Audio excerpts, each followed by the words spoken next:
contenido de Diálogo Urgente en televisión del grupo ACD Media, don Rafael Pepe Abreu, secretario general de la Confederación Nacional de Unidad Sindical, CENUS, aquí con nosotros en un momento, yo diría que clave, en un momento importante cuando hay pues un debate con el tema del aumento salarial propuesto por el presidente de la República, las contrapropuestas, la posición del empresariado, la posición de los representantes de los trabajadores. Aquí pues vamos a hablar de ello y mucho más. Buenos días, don Pepe.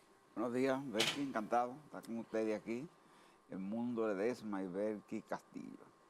Don Pepe, ¿cuál es la realidad ahora mismo, el momento que obligó a convocar a otra reunión, a una cuarta reunión para el lunes 24 del Comité Nacional de Salarios? ¿Qué es lo que pasó allí que no sabemos públicamente?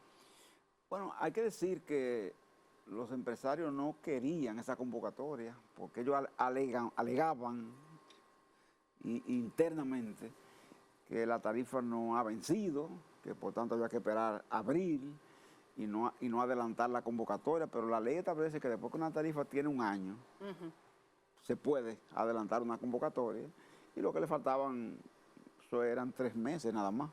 Entonces por eso se adelantó la convocatoria, más que vino la propuesta también, que en la semanal hizo el presidente, del 20%, y eso, diremos así, que aceleró más el tema de la convocatoria. Entonces ellos fueron a la primera reunión a pedir un plazo para presentar una propuesta. A la segunda tenían que hacer una consulta que no habían terminado. A la tercera tenían que estudiar la propuesta que nosotros presentamos. Y ahora, entonces, llevaron un estudio. Ellos llevaron un estudio, que es un estudio teórico, que trata la productividad, la carga laboral, el tema del desempleo, toda una serie de argumentaciones, que es una especie como de tratado, en la que solo le faltó una cosa. ¿Qué le faltó? Contestar el punto referido al porcentaje que ellos proponen. Es el único detalle que a ellos les faltó, un detallito y ellos no hicieron insignificante, público, ¿verdad? el monto. Pero que ellos no se atrevieron a plantear porque había 2 propuestas, ¿verdad? La gubernamental del 20, y el 30 nuestro. Entonces, ¿qué se esperaba? ¿Cuál era la expectativa que todo el mundo tenía? Bueno, esta gente vendrán entonces con una propuesta. No, ellos vinieron con un análisis carente de propuestas concretas. Un detalle importante, ¿verdad? Es una negociación así. Sin embargo, conociéndolo a ellos, ¿verdad? Y leyéndolo entre líneas, como uno tiene que aprender, ¿verdad? A leer. Ellos dicen que la inflación acumulada en el proceso de vigencia de la tarifa mínima es de 6%, dicen ellos. El Banco Central habla de 6%. Y que la productividad de los trabajadores dominicanos ha aumentado en 2%. En consecuencia, el incremento de un 8%. Lo que se deduce, ¿verdad?, es que están proponiendo, sin decirlo, un 8%. ¿Y qué constituye eso, don Pepe, ante la propuesta sugerida por el presidente y la propuesta de ustedes de 30%? ¿Qué supone ese 8%? Es prácticamente invisible, no impactaría, ¿verdad?, razonablemente. Lo que implica un aumento salarial es como el que se espera. Por ejemplo, fíjense en esto. La propuesta más alta, en realidad, es la nuestra, ¿verdad? Como siempre pasa, ¿verdad? En este tipo de negociación. Siempre es así. Hay que pelear. Exactamente, porque uno sabe, ¿verdad?, que sí, y conoce con quién está negociando. Entonces, ¿qué pasa?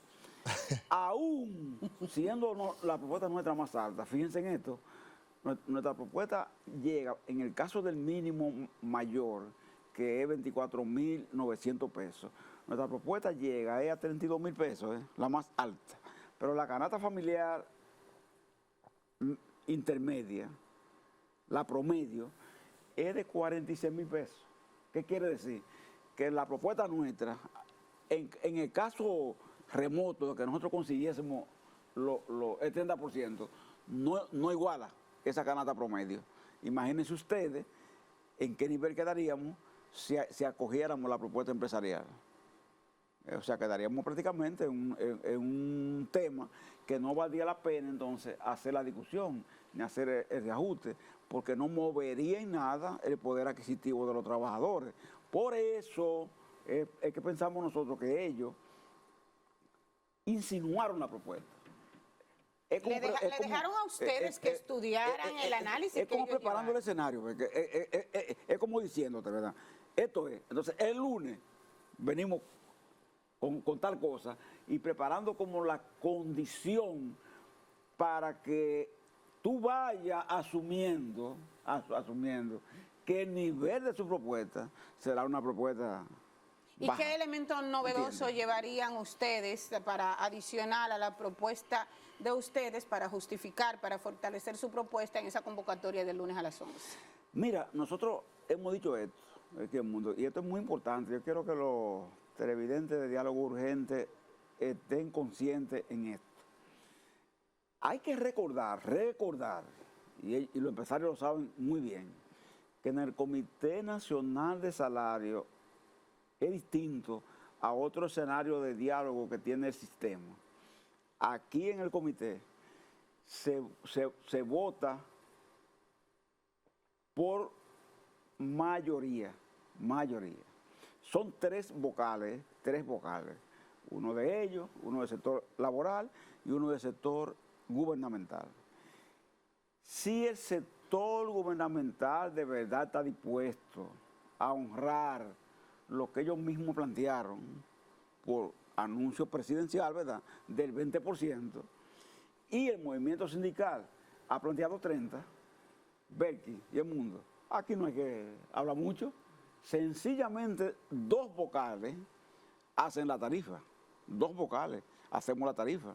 Bastaría que esos dos vocales nos pongamos de acuerdo en una suma intermedia entre 30 y 20. Para que inmediatamente haya un resultado. Es decir, independientemente de que se produzca, por ejemplo, una abstención de los empresarios, un retiro, etcétera, eso es perfectamente factible y legal. No es lo ideal. Si el gobierno quiere votar a favor de él. Si lo quiere hacer, ¿verdad? Que sí? O sea, si lo quiere hacer porque como el gobierno hizo una propuesta y nosotros otra, son los empresarios que no han hecho, sencillamente dos fusionan su propuesta, buscan una intermedia y listo.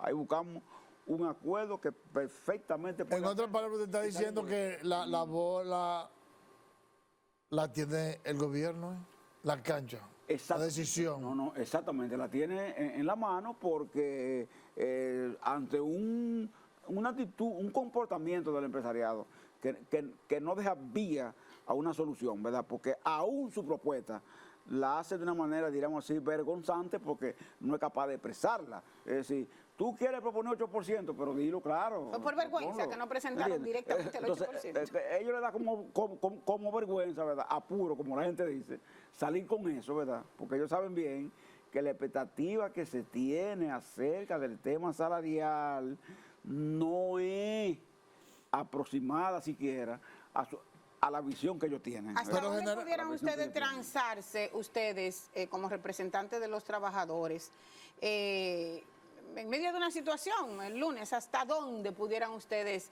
pues, flexibilizar su posición? Vamos a dar una primicia, vamos a buscar el intermedio. Nosotros decimos el intermedio 25, 20, 30, 25 es un intermedio. Y ahí buscamos una solución que no es ni la nuestra, de 30, ni la gubernamental, que es 20. Entonces buscamos un 25. Pepe, pero generalmente el gobierno ha evitado el enfrentamiento con el sector empresarial. Si se quiere, siempre ha imperado el punto de vista del sector empresarial. Yo le pregunto, y en caso de que eso sea así, ¿qué va a hacer el gobierno? ¿Qué va a hacer el sector sindical? Bueno, ellos ahí tienen... Hay un desafío grande, ¿verdad? El desafío grande, ¿usted sabe por qué? porque ocurrió un hecho inédito y fue que se hizo una propuesta desde un escenario presidencial, o sea, desde el presidente, titularmente, no por ejemplo que lo hizo el ministro de Trabajo o lo hizo el director del Comité de Salario, no, el presidente, ¿verdad? El mundo propone 20%. Ese era un hecho que no había ocurrido y él lo hizo. Entonces, al hacerlo,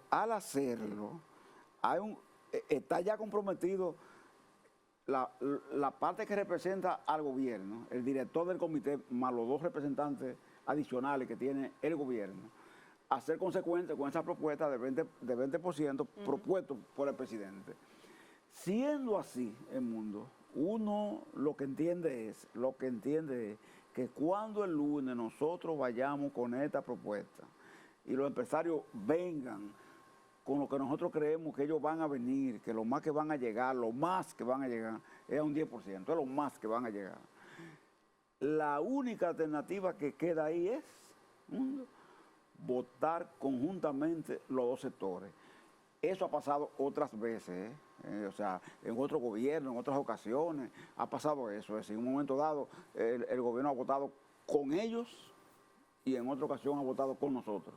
De manera que no sería nada, diríamos así, extraño el que pueda repetirse esa historia. Pero también pudiera repetirse, don Pepe, que esa tercera pata de esa mesa, de ese triángulo, también se plante, se vaya y ¿por qué no acepte las propuestas? Sí, eso tiene un problema, porque es buena la interrogante que hace, porque tiene su bemol, esa parte. ¿Sabe que ahí en el Comité Nacional de Salario, la apelación es ante el superior jerárquico del comité? ¿Quién es superior jerárquico del comité? Es el ministro de Trabajo. O sea, es el ministro de Trabajo. No hay otra instancia de apelación que no sea el superior jerárquico del comité. Se presume, ¿verdad?, que si ellos recurren, se retiran y recurren, por ejemplo, al ministro, lo único que el ministro va a hacer, siendo consecuente, ¿verdad?, con la propuesta de su presidente, es sencillamente ratificar lo que ya ha hecho el comité.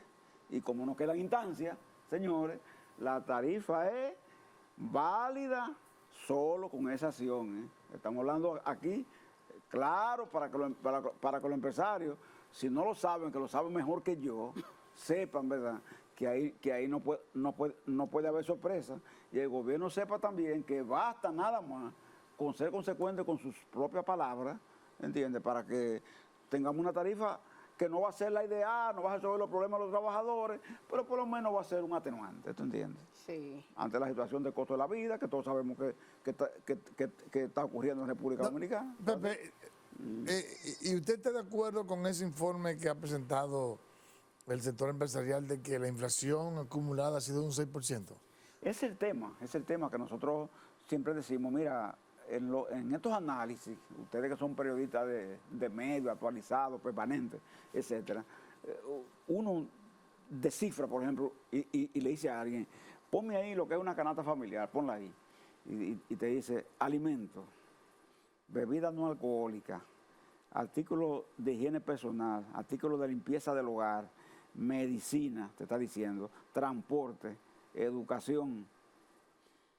Hasta un celular ya es parte de una canasta familiar en el mundo. Ya es parte de eso. Claro. Tú como economista lo sabes. Claro, claro. Entonces, cuando tú haces la cuenta de eso, tú dices, señores, el salario mínimo más alto de 24,000 pesos, señores, se consume solo en uno de esos gastos que nosotros estamos planteando ahí, que se llama, ¿sabe cómo?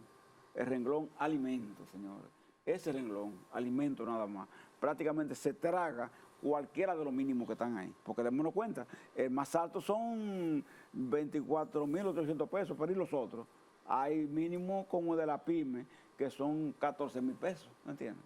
Pero hay mínimo como el de turismo, mínimo, ¿verdad? Que fuera 10% que otra cosa de los trabajadores. Estamos hablando de 16,800 pesos. Al mínimo como zona franca, que son 17,000 pesos. Entonces, Todo eso implica, en el mundo, que en definitiva tengamos que entender esto, señores. La gente que percibe salario mínimo, uno de los temas fundamentales de ese tipo de trabajador es que la inflación le afecta más que a otros rangos salariales. ¿Por qué le afecta más?